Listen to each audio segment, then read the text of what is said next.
Hello, guys, how are you all? And I have brought a new act for you people. The act is Medical Termination of Pregnancy 1971. We will complete the whole of the act in one shot today. तो हम बात करते हैं medical termination of pregnancy 1971 की, जिसको accent मिली थी on 10 अगस्त 1971, जो लागू हुआ था ऑन 1 अप्रैल 1972 एंड जहाँ पर अमेंडमेंट्स हुए थे on 24 September 2021. It means recently. Total इसमें 8 सेक्शंस हैं एंड ये सेक्शन 312 ऑफ आईपीसी का एक एक्सेप्शन है, जहाँ पर हम मिसकैरेज के लिए पनिशमेंट देते हैं, बट इस केस में हमें पनिशमेंट नहीं मिलती. So this act is an exception of section 312 of IPC, because यहाँ पर हम मिसकैरेज या टर्मिनेशन ऑफ प्रेगनेंसी कर सकते हैं बाय द लीगल कंसेंट. ठीक है, अब आगे बढ़ते हैं.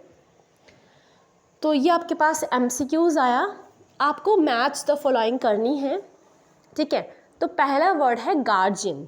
तो गार्जियन जो होता है, कोई भी अगर मेंटली इल पर्सन है तो उस पर्सन का देखभाल जो कर रहा है, या फिर 18 साल से नीचे कोई बच्चा है उसकी कोई देखभाल कर रहा है, तो उसको हम गार्जियन बोलते हैं. तो गार्जियन आपका 2A में लिखा हुआ है. ठीक है, गार्जियन आपका 2A में लिखा हुआ है. नेक्स्ट है mentally ill person. Mentally ill person का मतलब क्या होता है? जो मेंटली काम नहीं कर पा रहा, उसको कुछ डिसऑर्डर हुआ है.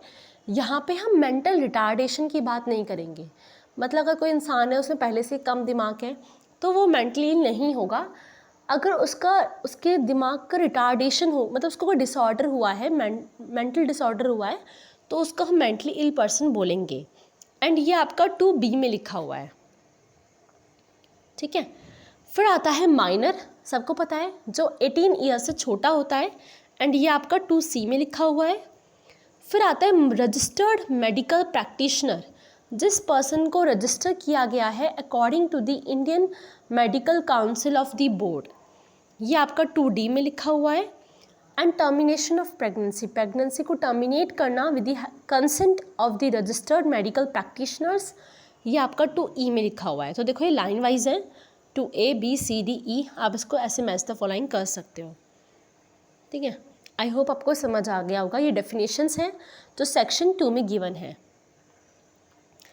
अब आता है next question. State the correct statements about the termination of pregnancy.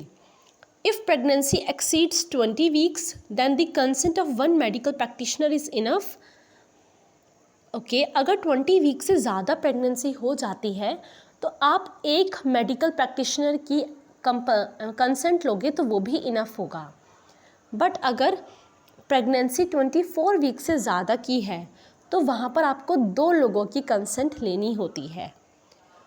और वुमेन को या फिर उसके बच्चे को कोई रिस्क होना चाहिए, तभी आप टर्मिनेशन कर सकते हो. ये सारी बातें सेक्शन 3 में लिखी हुई हैं और सारी बातें सही हैं. तो आपका आंसर होगा ऑल ऑफ द अबव. ठीक है, सेक्शन 3. अब नेक्स्ट क्वेश्चन करते हैं. नेक्स्ट क्वेश्चन बोलता है ग्रेव इंजरी का मतलब क्या होता है. Grave injury means anguish due to the failure of device used to limit the number of children. ये बात बिल्कुल सही है कि अगर किसी पर्सन को एंग्विश हो रहा है क्योंकि उसने सोचा था कि वो बच्चे का अमाउंट लिमिट करेगा, बट ज़्यादा बच्चे पैदा हो गए, कॉन्ट्रासेप्टिव मेथड्स ने सही से काम नहीं किया. नेक्स्ट है anguish because pregnancy is cause due to rape. If rape हुआ है तो भी हम उसको ग्रेव इंजरी मानेंगे.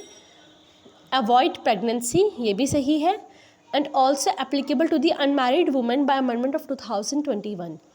ये अनमैरिड वुमेन पर भी अप्लाई होता है 2021 के एक्ट से, ये बात भी सही है. तो ग्रेव इंजरी की सारी डेफिनेशन सही हैं, तो आपका सारे स्टेटमेंट्स करेक्ट हैं. बेसिकली ये आपका एक नोट था एंड ये भी आपका सेक्शन 3 में ही लिखा हुआ है. अब हम नेक्स्ट सेक्शन पढ़ते हैं.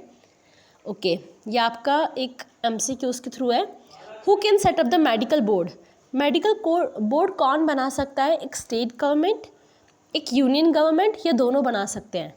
तो आपका दोनों बना सकते हैं, एक स्टेट गवर्नमेंट भी और एक यूनियन गवर्नमेंट भी मेडिकल बोर्ड को बना सकती है। ये आपको ध्यान रखना है, ठीक है। एंड ये आपका कहाँ लिखा हुआ है, ये आपका 3 के क्लॉज 2C में लिखा हुआ है, 3 का क्लॉज 2C, ठीक है, 3 का क्लॉज 2C।